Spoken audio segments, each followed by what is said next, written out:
Yeah, I think first and foremost, we've heard from the South Carolina Highway Patrol that they have doubts that this was a hit and run to begin with.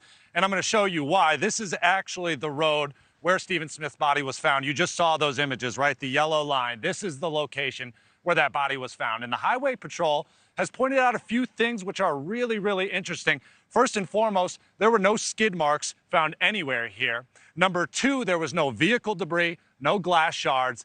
And then number three, for anyone that's ever covered a hit and run, Stephen Smith's shoes were both on and they were tied. And that's highly unlikely for a hit of that magnitude. Not to mention all of the other circumstances surrounding this theory, right? That Stephen Smith had run out of gas and he was walking down this very dark, cold, lonely road for more than 3 miles. Even Sandy Smith has said that that's just very unlike his character. He wouldn't do that. And overall, the sense I'm getting, Ashleigh, from being here on the ground is that many people in this community just don't believe this hit and run theory. Take, for example, the mother and daughter that I spoke to. They live just a few doors down from here. They actually examined the scene after the police officers left. They say that they've known the Sandy Smith family for quite some time. They're just not buying it. Take a look.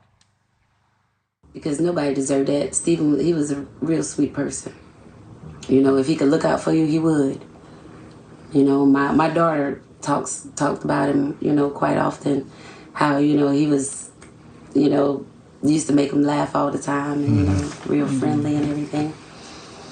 And my heart goes out for Miss Sandy, you know, for this being 8 years, you know, that she has to just, this constantly runs through her head, like what happened to her son, you couldn't be there for him, you know, you couldn't do anything. It's for her sanity, you know, for the community, for everybody.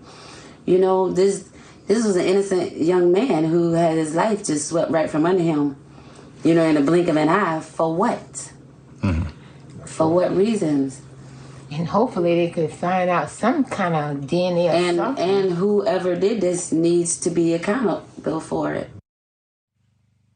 I mean, you can really just hear the heartbreak in their voices. There are so many people here in this community that hope that there are more answers, particularly now that Stephen Smith's body has been exhumed. Hopefully, some of this new evidence shines a light on different theories that might actually exist, and there could be some justice for Stephen Smith and his family. So there, you know, the connection between this crime and the Murdaughs, listen, there's a lot, and there's a lot of rumor too. But one thing I can tell you is that the sheriff, you know, in that crime where you're standing was Sheriff Thomas Smalls. And he's a real good friend of Alex Murdaugh's. He's the guy who gave Alex Murdaugh those blue lights for his, you know, personal car. But what are the other connections between this case and the Murdaughs? Yeah, really, for the past 8 years, people have just been pointing out all the connections. I think you can't really start this Stephen Smith case without mentioning Buster Murdaugh. A lot of people, especially during those early days of the investigation, have pointed out an alleged affair that might have occurred between Buster and Stephen. Many of those anonymous tips that came forward were either squashed or backtracked along the way. Now there's this other story about these two boys who were teenagers at the time, who in those early days allegedly confessed to being responsible for that hit and run. But it's important to note, Ashleigh, that those two boys had both personal and professional relationships with Randy Murdaugh. That's Alex Murdaugh's brother. Now, local outlets here in South Carolina are reporting that those two boys, who are now 25 years old, are persons of interest in this homicide case. The South Carolina Law Enforcement Division hasn't confirmed that specifically, but that is something that we are following closely. And then finally, it's just the Murdaugh name, the family name in general.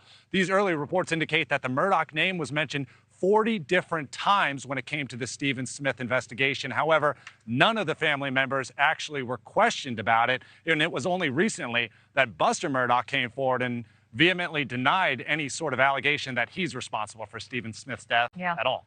Thank you for watching. Go to newsnationnow.com to find NewsNation on your television provider. And don't forget to click the red subscribe button below to get more of NewsNation's fact-driven, unbiased coverage.